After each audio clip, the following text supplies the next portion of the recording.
Podcast Tênis Brasil com José Newton Dalcin.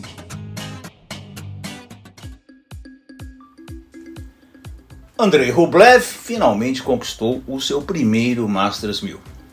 E olha, é um resultado que acaba sendo muito bom para o circuito masculino, porque acaba se ganhando aí um nome forte para o saibro, né? Vamos lembrar que o Rublev, afinal das contas, foi criado na Espanha, né? No saibro, ele tem muita intimidade com o piso, ele tem muito estilo de jogo espanhol, força, muita força, lá no fundo da quadra, batendo todas as bolas. Tem até procurado aí melhorar essas questões técnicas, né?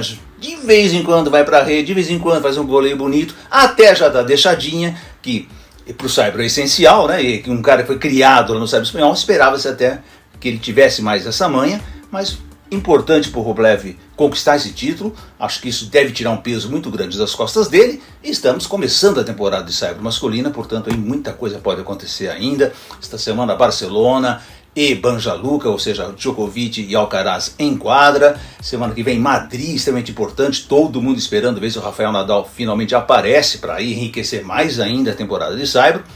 Então tem muita coisa para acontecer. Vocês sabem que não vai haver disputa do número 1 ainda. O Alcaraz, ao não jogar Monte Carlo, ele não conseguiu somar pontos. E esta semana ele defende Barcelona, semana que vem defende Madrid. Então não tem como somar pontos e tirar a diferença para o Djokovic. Talvez isso pudesse acontecer em Roma, onde o Djokovic é o atual campeão e o Alcaraz fez uma campanha fraca no ano passado. Ele poderia descontar uma pontuação, mas o mais provável mesmo é que essa briga pelo número 1, muito interessante, fique para Roland Garros. Imaginei um grande slam com disputa de número 1, seria muito legal para o tênis masculino. Porém, o podcast de hoje, o tema vai ser muito mais sobre o tênis feminino, que vocês sabem, tivemos esse final de semana a disputa da Billie Jean King Cup. O Brasil quase chegou à sua tão sonhada vaga para o Grupo Mundial. E também temos aí o início da temporada feminina sobre o saibro com Stuttgart, onde a Bia também vai jogar. E é claro que eu trouxe aqui a recordista brasileira de vitórias na Billie Jean King Cup, que antigamente se chamava Fed Cup, para conversar com a gente, a super especialista em tênis e em tênis feminino, Patrícia Medrado, sempre uma presença importante aqui no podcast. Obrigado pela tua presença aqui, Patrícia. Valeu, Zé. Obrigada pelo convite mais uma vez. É uma satisfação estar aqui, ainda mais falar de tênis, né, que a gente gosta tanto, e principalmente do Fed Cup, né, que está no meu coração, né, que aliás começou como Federation Cup, depois passou para Fed Cup, americano gosta muito de encurtar os nomes, né, embora seja um evento da ITF, que é mais inglês até, mas passou para a Fed Cup e agora finalmente, né, desde 2020, com o nome da Billie Jean King Cup. Você vê como mulher é engraçado, né? A Copa Davis, que é o equivalente masculino, né, que são os únicos 2 torneios por equipes, né, do mundo, assim, nesse porte sério e tradicional. A Davis Cup começou em 1900 e até hoje se chama Davis Cup, né? O Fed Cup, a versão feminina, né, Billie Jean King Cup, começou em 1963, 63 anos depois, né? Pois é. E já trocou de nome 3 vezes. Não só de nome, né, Patrícia? Trocou de regulamento. O que troca de regulamento a Fed Cup, vou chamar aqui de Fed Cup para simplificar, o que troca de regulamento é uma loucura, né? Eu acho que isso é o que não permitiu ainda o campeonato ganhar esse mesmo corpo que sempre teve a Copa Davis, né? Mas eu acho que é um pouco porque tem muitos países agora interessados, né, Zé? Antigamente jogava-se já começou com muito poucos países, depois uma chave normal de campeonato, e eu adorava essa época, né, a época do Federation Cup, porque existia inclusive um concurso de vestimentas, né? Então cada país, cada nação ia com sua roupa, que não valia a roupa típica, na verdade, mas uma roupa elegante, e desfilava aquela entrada ali com bandeiras e numa quadra de tênis, e aí depois ganhava, tinha uma premiação para os 3 melhores. Isso fazia com que todo mundo se preocupasse para não chegar lá, as delegações se preocupassem em não chegar lá e desfilar de agasalho, né? Então a gente se preparava com umas roupas super bacanas, né? E tudo acontecia numa semana só, eram 2 simples e uma dupla. Então era bacana porque você via as melhores jogadoras do mundo todo durante uma semana, sabe? E obviamente que hoje em dia não dá para fazer mais esse esquema só na fase final, porque tem muitos outros países que participam, né? Então eles vão mudando de regulamento para acomodar, tem as eliminatórias regionais, é um regulamento super confuso, né? Eu até acho que o sistema de hoje não é tão ruim assim, que eles inventaram o Grupo Mundial, e hoje vai jogar 12 países. Eu só não gosto da história de ter convidado na fase final. Eu acho muito ruim, tanto na Copa Davis como na Billie Jean King Cup, inventam um convidado para a fase final. Não existe isso, convidado, né, Patrícia? Você tem que ter mérito para chegar lá, ainda mais na fase final, né? Mas enfim, existe essa figura e essa forma de você ter o grupo mundial, a disputa pelo título e as séries mais baixas, essa degradação que você tem, eu acho legal para o circuito, porque isso, você tem essa luta de subir, de avançar, né, acesso e descenso, eu acho legal.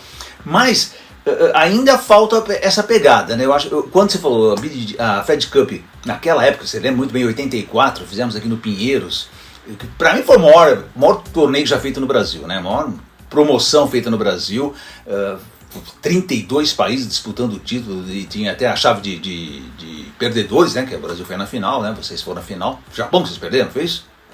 Foi, Consolation. Na Consolation. 7-5 no terceiro. Não tô mal de memória ainda, Patrícia. Então, aquele evento foi espetacular, né? Que só não vieram a Martina e a Cris por questões de calendário, mas o resto estava todo mundo aqui. Quer dizer, era um grande slam que você estava enxergando dentro do Pinheiros ali, né? Então foi um evento muito legal. Eu gostava daquele formato, achava bem atraente para o circuito feminino na época, principalmente. Mas, enfim, estamos agora num sistema diferente. E eu queria saber, Patrícia, deixa eu já começar a te provocar, como é que você viu essa chance perdida pelo Brasil, né? Vimos aí a vitória, a derrota da Bia, e eu principalmente, ela já não jogou bem no primeiro dia, né? Ganhou, porque ela tem um nível muito alto, mas não jogou bem. E no segundo, ela falhou ali no primeiro set, depois foi perdendo a mão do jogo de uma menina que nem é uma grande jogadora sobre o saibro, né? Uma especialista sobre o saibro, né? Juliana Maia, muito menos é a Tatiana Maria, mas enfim, eu achei que ela estava muito pressionada. Ela jogou com aquela responsabilidade de ganhar e levar o Brasil para frente. Como é que você viu tudo isso? Olha, Zé, o primeiro dia eu acho até que a Bia jogou muito melhor, sabe? Muito melhor do que o segundo. Também, claro, você joga tão bem quanto o seu adversário ele permite, né? A Friedman, ela, na verdade, joga um pouco mais curto, né? Então, a Bia, como sempre ali, às vezes demora um pouco de aquecer, talvez ela jogue melhor um pouco, né? Quando tem que defender ali, depois de um set perdido, pelo menos os últimos resultados dela têm sido muito assim, né? Perde o primeiro set e ganha os outros, né? Mas foi um jogo assim super importante. Ela jogou muito melhor do que ela jogou contra a Niemeyer, assim, a esquerda dela no segundo jogo falhou bem mais do que no primeiro, e aquilo deu um up assim, para o Brasil, né? Sair de 1-0, confronto, a Alemanha, a torcida, né? A Alemanha a gente sempre respeita muito, aliás eles fizeram, fazer um parênteses aqui, fizeram um espetáculo, um show ali naquela arena, né? Tava super bonito, valorizando o evento, né? Mas claro, jogando contra a torcida. Então, de um lado você vê a pressão, né, dos alemães jogando em casa, mas por outro lado também motivados pela torcida, e o Brasil ali com a pressão de ganhar, porque a melhor jogadora era a Bia. E eu acho que a Bia esse ano está jogando mais pressionada, sem dúvida, né? Porque o ano passado era ela tentando pegar o calcanhar de alguém, né? Todo mundo tinha um ranking melhor que ela, né? Só que esse ano é o contrário, a Bia normalmente entra em quadra com alguém com um ranking inferior a ela. Então todo mundo vai também meio que, né, segue tiroteio, tentando beliscar como a Bia fez o ano passado, né? Então agora a Bia está numa fase que tem que defender os seus pontos, né? E todo mundo jogando contra ela, querendo, vamos ver se eu belisco essa aqui, né? Então realmente isso traz uma responsabilidade, uma pressão muito grande, né? E aquela necessidade dos ajustes no jogo, né? Que a gente já até vai vendo um pouco mais, né? Eu já vejo a Bia dando um pouco mais de bola curta, né? Mas ainda dependendo muito, porque a Bia é uma jogadora extremamente ofensiva, né? Dependendo muito da bola que sobra para ela dominar aquele jogo, né? Que foi o que eu acho que aconteceu aí nesse confronto, né? No primeiro dia a bola sobrou mais, ela estava jogando mais dentro da quadra, e no segundo dia contra a Júlia, ela realmente ela fugiu muito, a menina jovem, 23 anos, cheia de energia, soltou o braço e fugiu muito da esquerda e deu umas direitas muito boas, ela sentou a mão naquela bola, né? Então é um pouco difícil. Também o segundo jogo, né? Mas vamos lá. Não, eu só ia dizer que é difícil você jogar com a obrigação de ganhar, né? Quer dizer, de certa forma, embora a gente não quer jamais que falar, rebaixar a Laura Pigossi, pelo contrário, até que jogou muito bem, que você ia falar e você vai falar dela daqui a pouco, mas a Laura, obviamente, tinha um nível inferior até as próprias alemãs, né, em termos de experiência internacional, de circuito. Uma já jogou quarto de Wimbledon, a outra fez semi, quer dizer, são jogadoras de um outro gabarito, né, a Maria já foi mãe, é mãe, né, ela já voltou pro circuito e tal, e a Laura ainda está nessa sua luta para chegar lá, né, acabou de beirar ali o top 100, chegou no top 100, mas ainda não tem essa consistência de resultados. Então fica tudo muito em cima da Bia. A gente sabia que a Bia precisava ganhar os 2 jogos de simples de qualquer jeito para empurrar eventualmente para o jogo de dupla, e que provavelmente ela entraria junto com a Laura, com a Luísa ainda por cima, né? Então isso não cria uma pressão muito grande? A cabeça da jogadora não cria esse problema, Patrícia? Você, porque você jogou assim, né? Durante muito tempo. Não com a Cláudia Monteiro, que vocês eram mais ou menos do nível, mas em outros times do Brasil. Sim, com certeza cria, mas eu acho que a Bia começou bem, sabe? Porque ela ganhou, ela fez o ponto dela ali. Eu acho que o primeiro problema foi a Laura não ter conseguido fechar ali naquele 7-5. Mas diga-se de passagem, a Laura Pigossi fez um jogo excepcional, né? Porque a Tatiana Maria, embora não seja jogadora de saibro, é muito esperta, né? É muito esperta. Ela de repente sai com um ace, de repente ela te dá uma bola, sobe a rede. É um jogo chato porque ela só dá slice, e é um slice venenoso, não é um slice qualquer, entendeu? É um slice que vem com muito veneno, bola baixa, angulada, de repente ela aí dá um top spin. E ela fez isso com muita inteligência no jogo. Na hora que ela precisou, ali no 5-3, ela começou a jogar a trocar um pouco mais de bola com spin alto, e olha que não é o forte dela, até a esquerda assim, bate pronto, ela deu de passe em shot, né? A Laura, por outro lado, também encontrou a forma de jogar com ela depois do primeiro set, né? Conseguiu volear, fugiu muito bem da esquerda, deu umas excelentes direitas, parecia tudo dominado. Mas olha, eu te falo, no 5-3 do terceiro set, veio uma onda de coragem na Tatiana Maria, que foi o que definiu. Ela fez de tudo. As duas, né? Tanto a Niemeyer quanto a Maria, elas realmente soltaram o jogo, assim, soltaram as bolas, aquela frieza talvez germânica que definiram. Porque a Laura ainda segurou ali, tentou trocar bola e errou, claro, só uma bola ali que ela tentou trocar de direção, que ela errou no último game, né? Porque ainda assim, quando a Maria passou de 6-5, poxa, era o saque da Laura, ela podia talvez levar para o tie break, mas aí foi realmente mérito total da Tatiana essa vitória. Aí já ficou 1-1, né? E daí, no dia seguinte... Aí vem a obrigação de ganhar de novo. De novo a Bia, né? Poxa, eu tenho que ganhar de novo, né? Para minimamente, porque a gente já esperava talvez que a Laura, né? Porque a Fritz era melhor, né?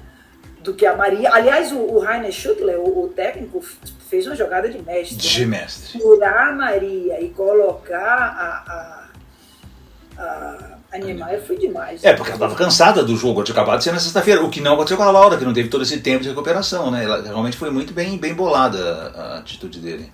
E foi na última hora, né? Ele esperou, quer dizer, todo mundo ficou com aquela imagem, você vai preparando, porque o tenista ele se prepara mentalmente para enfrentar determinado jogador, né? Então você mentaliza, você visualiza, você se imagina ali na quadra. De repente houve uma mudança total, né? Estilos totalmente diferentes, né?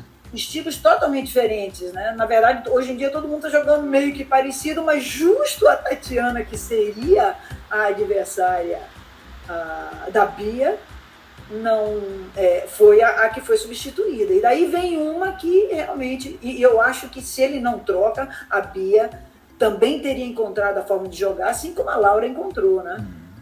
E aí na mudança a menina soltou o jogo e o azar foi da Bia não ter fechado o primeiro set. Era um jogo para a Bia ganhar em 2 sets. Ela teve muita chance no primeiro set, sabe? Foi porque ela deu confiança, né, para a Niemeyer, né? Ela teve 2-0, ela teve 3-1, teve ponto para fazer 4-2, aí deu uma dupla falta. Então, claro, dupla falta, todo mundo está sujeito, mas são aqueles pontos-chave que a gente chama de big point, né, no tênis, que aquilo ali dá uma mudança, dá uma mudada grande, né? E daí no terceiro set, realmente, ela já não apresentou o mesmo empenho, o mesmo jogo, né, que ela teve, que ela desenvolveu no final do primeiro dia, né, no terceiro set do primeiro dia. É uma pena. Deixa eu aqui tentar fazer uma defesa, Patrícia, da capitã Roberta Burzagli, que eu vi assim, muitas críticas, né? Nossa, é um nome desconhecido, ninguém sabe quem foi, quem é, que não tem gabarito, que não tem isso que aquilo, e que não interferiu, não interferiu no jogo. Bom, peraí, o pessoal está esquecendo que a Laura, do primeiro para o segundo set da primeira partida, ela mudou completamente a forma de jogar. Isso foi muito provavelmente, a gente não sabe porque a gente não está lá dentro da quadra, mas muito provavelmente foi a Roberta Burzagli que indicou para ela, olha, com esse slice aí você tem que ir para a rede, você tem que agredir. E quando a Laura passou a fazer isso, mudou completamente o jogo, ela teve a chance de ganhar, né? Então eu acho que talvez as pessoas estejam um pouquinho críticas demais em relação a isso. Primeiro que ninguém estava lá do lado da cadeira para saber exatamente o que foi a conversa. Segundo, e que aparentemente, pela história do jogo, sim, a Laura mudou completamente a forma de jogar e foi isso que lhe deu a chance até de ganhar o jogo, né? Ah, sim, isso não vamos nem discutir, porque criticar a Roberta ou qualquer técnico sem ver o que acontece, sem saber, sem entender esse diálogo, sem entender a cabeça de cada um, é um exagero, talvez. Isso venha do futebol, porque é sempre a culpa do técnico, né? É verdade. Mas não, a Roberta Burzagli é uma ex-atleta, uma ex-tenista profissional muito experiente. A Roberta, eu a treinei, né, há muitos anos, na década de 90, e ela sempre viajou muito. Depois disso, ela se dedicou a acompanhar essas meninas na ITF, ela acompanha grupos sul-americanos. Então, ela conhece absolutamente todo mundo, sabe? Todo mundo. Ela conhece quando... desde sempre, né? Ela acompanha o crescimento, então tem muita experiência, porque vive aí no circuito e realmente é uma crítica infundada, porque com certeza deu para ver ali. Aliás, eu fiquei impressionada, eu vejo pouco a Laura jogar, eu fiquei impressionada com o nível de jogo, porque quando eu vi o primeiro set, eu falei, nossa, a Tatiana tá com a faca e o queijo na mão, porque essa bola a Laura não vai se adaptar, coisa e tal, é um jogo diferente. De repente, a Laura realmente começa a fugir da esquerda, começa a dar um pouco mais de altura na bola, a bola passando um pouco mais alto sobre a rede, incomodando mais a Tatiana, veio para a rede, deu uns excelentes voleios. A duplista, né? Excelente. Voleios, que não é muita característica dela. Eu acho que ela estava assim, e demonstrou muito preparo físico, demonstrou que está afinada. Faltou ali sabe, aquele detalhezinho ali no 5-3 para fechar, arriscar talvez, como a Tatiana fez, sei lá. É difícil falar depois, né? Porque cada ponto, quando você pensa, ali teve uma importância capital ali. E como você disse, é o momento psicológico, né, de você arriscar dar certo, aí você arrisca a próxima. A Tatiana foi brilhante. Poxa, a Tatiana, o ano passado, foi semifinalista de Wimbledon, né? Não é pouco título. Não, e vem do título de Bogotá. Ela ganhou a semana passada Bogotá, na altitude, um saibro alto, né, saibro rápido, que é mais ou menos, vamos dizer, guardado como saibro coberto, muito mais parecido com o Stuttgart. Então ela não é qualquer jogadora, né, pelo amor de Deus. Exatamente. Então, foi uma pena mesmo que a gente perdeu ali 2 oportunidades. E aí a Bia também no segundo dia, quando a gente achava que, perdeu o primeiro, né? Então ganhou o segundo, a gente achava que ela ia disparar no terceiro, como vem acontecendo com mais frequência, daí ela dá uma bobeira de perder logo o saque, né? Aí a menina, a adversária disparou. Logo, a Niemeyer disparou logo no início do terceiro set, ficou complicado buscar. Né? Agora tem que fazer um exercício. Engraçado, né, Zé, também como as tenistas alemãs são maduras já, né?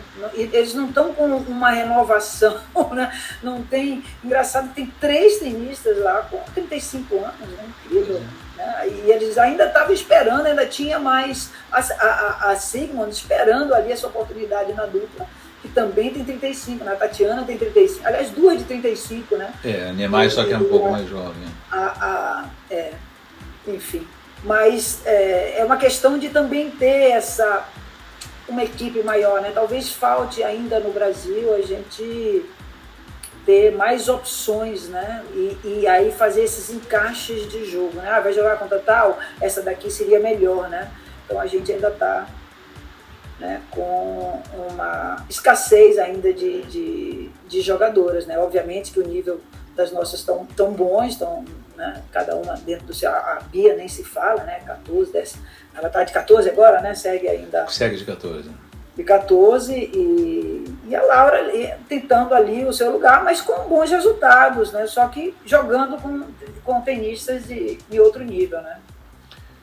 Porque o Brasil hoje até vamos ver, tá bem, né? Uma equipe forte, porque você tem a Bia, que tem um ranking muito alto, uma experiência muito grande agora, que você espera que ela tenha chance, pelo menos, de ganhar seus 2 jogos de simples. E se for para dupla, tem uma dupla também muito forte, que você pode fazer, aliás, várias combinações também, né? A Bia com a Luísa com a Ingrid, que está jogando super bem, a própria Carol pode entrar na dupla, a Laura é uma boa duplista, quer dizer, você tem muitas combinações possíveis ali na dupla ainda para você brincar, né? Então, realmente, no tema número 2 um pouco abaixo, né, nesse nível de grupo mundial, né, quando você fala que você vai jogar com 50 do mundo, né, 40, 50 do mundo, ou pelo menos tenistas experientes. Então, falta isso para a Laura, com certeza. Mas você já tem uma equipe de respeito, né, Patrícia? Com certeza, com certeza. Você vê, e foi muito bacana também, né, a Billie Jean gravar aquela mensagem, apoiando o Brasil, dizendo que era uma oportunidade. Achei muito legal, né, a Billie Jean é uma grande entusiasta e ela sabe das dificuldades, né? E do quanto a gente podia estar melhor, né, no tênis sul-americano, mas eu acho que a gente está com uma boa equipe, eu tenho certeza que a gente está numa nova fase, né? A gente está agora numa nova fase, nós temos uma equipe de respeito, qualquer país vai dizer, opa, vamos jogar contra o Brasil, né? Então a gente tem aí grandes duplistas, simplistas, né? A Bia aí, claro, a gente não pode deixar de... não é que a Laura esteja lá, mas é que a Bia subiu tanto que a Bia agora só tem 12, né? Só tem 13 na frente dela, né? Então a gente tem que dar esse destaque mesmo, né? Mas a Laura também, num dia bom, pode ganhar dessa turma toda também, né? Fora que agora o adversário tem que pensar bem, né? Que nem pra grama ele pode levar a disputa, porque a Bia virou uma grande jogadora de grama. Então, até nisso o Brasil conseguiu versatilidade. A Luísa, por exemplo, e a Stefani, numa quadra dura, é excepcional, né? Então você tem hoje um time bem mais, eu diria até mais eclético que o próprio masculino, né? Que você ainda tem aquela dependência de jogar em casa, no saibro. O feminino não. O feminino ele pode ir lá fora e brigar e pode jogar em qualquer lugar, né? Com certeza, com certeza. Vai ser um ano bem interessante, né? O ano já começou, já passaram aí uns 4 meses, mas vai ser muito interessante e a gente vai ter muito jogo aí para torcer, né? As meninas estão realmente indo bem e tenho certeza que a Roberta aí à frente desse time, né, vai também trazer uma solução aí, colocar. Bom, agora o jogo é só no final do ano, só no né? Mas vamos tentar de novo, né? Patrícia, deixa eu explorar um pouquinho você, para a gente falar também um pouquinho da abertura da temporada de saibro feminina, né? A masculina já começou em Monte Carlo semana passada, já torneios grandes, e o feminino tem seu primeiro torneio importante, teve Charleston, que é logo em seguida ali, que é o Ken Hartrue, inclusive nem é no saibro real, mas começa lá nos Estados Unidos, mas a temporada de saibro europeia começa agora em Stuttgart, hoje segunda-feira já teve alguns jogos, a Bia amanhã terça-feira estreia.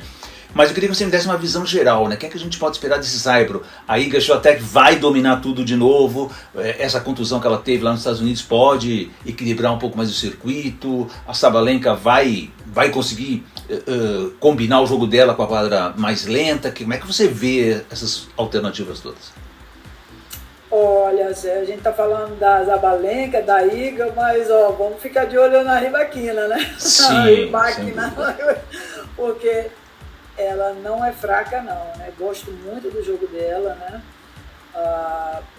E agora nós estamos numa fase das grandes sacadoras, né? Você vê que tanto se falava do saque feminino, que o golpe mais importante era a devolução de saque, mas agora estão surgindo as grandes sacadoras, né? Então, eu acho que vai ficar também muito equilibrado. É difícil a gente falar, né, da Zabalenka, por exemplo, né? Porque era uma jogadora que eu nem curtia antes, né? Porque ela não errava por pouco, né? Eu achava feio o jogo dela, assim, para o tênis feminino, né? Porque eram uns erros de 2 metros, né? Muita dupla falta. De repente ela aparece sacando bem, jogando bem, calma, administrando o jogo, né? Então, ela é uma tremenda de uma jogadora que vai dar trabalho para todo mundo. Também tem a Sakkari, que, nossa, acho que ela vai acabar ganhando só de preparo físico, né? Porque quem acompanha os posts dela, o que aquela menina faz, tá bem crossfiteira, né? E você sabe que eu gostei muito, Patrícia, que a Ons Jabeur, né, a tunisiana, que teve problemas físicos no começo do ano, foi para Charleston, que foi o primeiro bom torneio e ganhou o torneio, né? Então isso para ela, que tem muita mão, né, para jogar no saibro, eu acho que isso também deve dar uma enriquecida ali no saibro, né? Com certeza. Ela é a substituta da Barty, né? De todas elas, é que mais tem mão ali. Inclusive tem um vídeo aí rolando de uma bola que ela bate entre as pernas. Tem muito talento, né? Tem mais variedade de jogo do que as outras, que tem aquele estilo ali de pancada. Agora vamos ver se ela vai aguentar essa pancadaria toda, mas com certeza ela tem a curta, é quem melhor dá drop shot, é quem mais varia o jogo. Ela também é uma jogadora que pode incomodar bastante. Agora, é difícil, né? Porque ao longo do ano elas vão se lesionando também, vão tendo problemas, aí fica o tempo afastado, daí a gente achando que tal jogadora ia muito para frente, de repente ela some um pouco do circuito, né? Mas você vê, foi uma surpresa também a Kvitova, né? Kvitova teve um torneio agora fantástico, o Miami, né? E canhota, é uma jogadora também que bate, que embora jogue bem chapadão, né? Ela não é das que mais troca a bola, ela vai muito pro winner, ainda assim ela vai dar muito trabalho em saibro, né? Já acredita nas duas americanas, não? A Pegula e a Coco com aquele jogo bola mais reta, não? Olha, na Pegula eu acredito, eu acho ela inteligente, calma. A Coco nem tanto, eu acho ela muito limitada assim de recursos, sabe?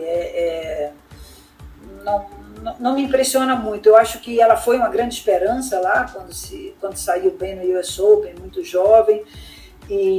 Mas agora eu acho que a Pegula também veio para ficar. É uma jogadora bem equilibrada, né? Bem equilibrada. Inclusive também uma boa jogadora de dupla. Você percebe na dupla como ela é madura, né? Como ela não erra. Ou você ganha o ponto dela ou ela não te dá um ponto de graça, sabe?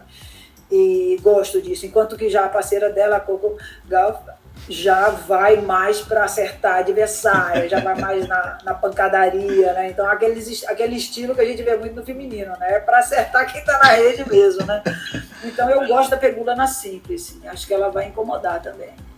E como é que a Bia se encaixa nesse universo? Eu falei outro dia no blog, até o pessoal deu risada de mim, o saibro é o piso natural da Bia, né? A Bia nasceu sobre o saibro, cresceu sobre o saibro, treinou sobre o saibro, fez tudo. Obviamente ela depois conseguiu uma adaptação excelente para o sintético e fez aquele sucesso incrível na grama, mas o piso dela é o saibro, né? Ela é uma jogadora que cresceu e nasceu no saibro. Como é que você vê ela nesse universo e com esse circuito muito duro pela frente aí nesta temporada europeia?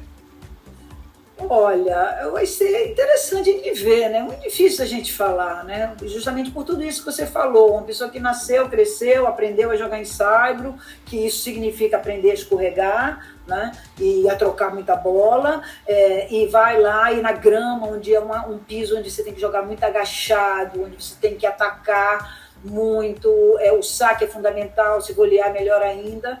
Embora a grama hoje em dia esteja mais lenta, né? E a Bia ter tão bons resultados. Agora, assim, se fosse falar na teoria, eu diria que a Bia hoje em dia já é mais uma jogadora de quadra rápida, porque a Bia, o negócio dela é atacar, ela tem que dominar o jogo, não é uma jogadora de contra-ataque, não é uma jogadora de defesa, ela é uma jogadora de ataque.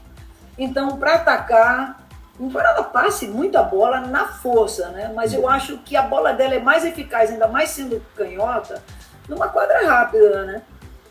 E vai ser bem interessante de ver, mas eu acho que tudo, a Bia se adapta em todas as quadras. Eu acho que vai depender da cabeça, do mental dela, do psicológico, de como ela vai encarar isso, porque eu sempre digo que quando um tenista sai de uma posição para outra muito acima, você precisa de um tempo de adaptação, né? Como foi, por exemplo, o caso do Guga, né? O Guga ganhou o Roland Garros em 97 e voltou a ganhar no ano 2000, né? A Iga ganhou o Roland Garros, foi 2010, não, foi na pandemia de 2020, se eu não me engano, né? E depois ganhou 2 anos depois. Então, a Raducanu ganhou o US Open, não fez mais nada, entendeu? Ou seja, eu costumo brincar dizendo que a Raducanu foi para jogar o US Open de metrô e voltou tomando chá a rainha, né? É verdade. Então significa que aí vem toda uma coisa de marketing em cima de você. Hoje em dia a Raducanu, por exemplo, representa várias marcas e é módulo, faz uma série de coisas e mudou de status totalmente, né? Então até você se adaptar nesse novo mundo, nessa nova realidade, demora um pouco. No caso de outras tenistas também que quando você sai do 5 e ganha um Grand Slam, não é uma diferença muito grande, né? Mas quando você está lá, né? Ainda como foi o caso do Guga, né? Que era 70, então tem um abalo ali, né? No caso da Bia, ela foi um pouco mais sólida, porém ela teve excelentes resultados no ano passado, né? Então esse ano, essa coisa de só defender, de se defender, né? Claro que, entre aspas, né, defender os pontos que ela ganhou o ano passado traz um peso, né? Então, tudo vai depender de como ela vai administrar, mas a Bia tem uma excelente cabeça, tem uma excelente equipe por trás, então a gente espera, torce aqui para que ela consiga administrar tudo isso, né? Mas você tem que realmente focar e esquecer, né, esses comentários, que hoje em dia com as mídias sociais tem muita gente que entra só para criticar, né? Então qualquer derrota é uma crítica. Eu acho que ela está no caminho certo, ela pode fazer uma excelente temporada, o jogo dela serve para qualquer quadra e é jogo por jogo, né? Sabe que eu me espanto muito, Patrícia, porque a gente que está ali no dia a dia do esporte, então a gente tem os comentários nas notícias do Tênis Brasil, tem os comentários do blog, eu leio comentários do Twitter, né, e de outras pessoas, e aí você vê como é que o brasileiro é estranho, né, como é que a cabeça funciona. A Bia anteontem era o gênio da lâmpada, número 15 do mundo, é espetacular, tal. Ela perde um jogo, todo mundo já chove de crítica em cima da menina. Quer dizer, é incrível, né? Como é que as pessoas não conseguem discernir? Acho que falta tá um pouquinho mais na quadra, né? Para saber o que é esse jogo de tênis, que não é fácil administrar tudo isso, né? E você tem momentos, você tem altos e baixos, com qualquer um desses jogadores, até os melhores do mundo têm seus altos e baixos, né? Não é todo dia que você ganha, tem semana que você não tá bem. As mulheres têm as suas características específicas, né? Então, assim, às vezes o brasileiro coloca do pedestal ao chão isso em 30 segundos, né? Agora os comentários são sempre os mesmos, né? Ah, mas oscila muito. Ah, mas não tem cabeça boa. Ah, precisa não sei o que. Mas o que as pessoas não entendem é que o tenista, ele faz um teste semanal, né? Ele está ali se colocando na frente, ali, ele se desafia a cada semana, né? Então é muito difícil, aliás, é impossível você ganhar sempre ali, né? Então, e os que ganham várias semanas seguidas, com certeza vão ter um problema, né? Você lembra do Tim? Aí durante a pandemia jogou um monte de torneio, ganhou tudo, de repente pirou, né? Porque eu acho que você passa do seu limite físico também, né? Você não sabe se você vai bem, e daí você se inscreve no torneio seguinte, aí acaba jogando, e aí tá jogando bem, quer aproveitar. Eu me lembro do Zé Luiz Clerc, na época, né? Contemporâneo do Vilas, um pouquinho mais jovem, né? Quantos torneios ele ganhou seguidos, depois, puf. É muito difícil você manter o mesmo nível por muitas semanas. Então a gente tem que entender isso. Inclusive é saudável até. Você pode ver que os grandes, os melhores, eles acabam não jogando 100% as semanas anteriores ao objetivo deles, né? Então eles fazem a periodização para jogar 100% num Grand Slam, né? Então os torneios anteriores servem de preparação. Eles não podem estar 100% porque senão eles não vão estar no Grand Slam. Então as pessoas têm que entender isso, mas não. Como é toda semana, então, claro, você ganha hoje, amanhã perde. E essa mudança, as pessoas também não entendem. Você acaba de ganhar um torneio, você descansa 2 dias, 3 dias no máximo, né, para jogar a primeira rodada do torneio seguinte, é outro piso. Às vezes, outra altitude. A bola é diferente, né, a temperatura é diferente. Então, são muitas variáveis que o tênis traz, tá? É complicado. Às vezes, a primeira rodada, inclusive, é até a mais complicada para alguém que venha de uma vitória. Né? E até porque também, mentalmente, você dá uma relaxada. Você vai se preparando jogo por jogo, ganha o torneio. Aí é natural que você dê uma relaxada, porque acabou o seu objetivo, você cumpriu o seu objetivo ali da semana. Né? Mas, infelizmente, tem muita gente dando pitaco. Hoje em dia, todo mundo é técnico de tênis também, né? Já não é mais só de futebol, né? Pois é. Patrícia Medrado, quero te agradecer demais a tua presença de novo aqui no podcast Tênis do Brasil, com toda essa sabedoria e esses ensinamentos para que o pessoal que está lá em casa saiba torcer, saiba entender o que acontece dentro da quadra e, obviamente, continuar acompanhando o circuito, torcendo para todas as brasileiras principalmente, porque nós ainda temos muita coisa boa pela frente em 2023. Valeu, Zé. Eu quero também deixar registrado aqui, né, que a nossa grande equipe, né, e o melhor resultado que o Brasil já teve no Fed Cup, que foi em 80 e agora até esqueci a data. 82, não, Patrícia, não esqueça. Chegou... 82, não esqueça. 82, que foi em Santa Quartas Clara, na Califórnia, que a gente chegou às quartas de finais, ganhamos na chave principal, ganhamos de Hong Kong, da França, perdemos em rede nacional, da Chris Evert e da Martina Navratilova, e ali, a gente bancando as nossas passagens, a Cláudia Monteiro, Vera Clete e eu, Vera foi como nossa capitã, e foi muito esforço naquela época, né? Então vamos aí aplaudir agora que o Brasil consegue jogar uma Billie Jean King Cup com toda uma equipe completa ali, né? Eu vi o Frick, o Vestrup, toda. É bom ver como o tênis feminino também evoluiu no nosso país, né? Vamos só torcer para ter um torneio grande aqui, né, Patrícia? Apoio, né? Vamos só torcer para ter um torneio grande aqui que está fazendo falta, né? Já está na hora de ter um torneio grande aqui, né? Com a Bia de carro-chefe, né? Isso seria ótimo. Valeu, obrigada pelo convite e até a próxima. Obrigado, Patrícia, um abraço. Valeu. Este foi o podcast Tênis Brasil com José Newton Dalcin.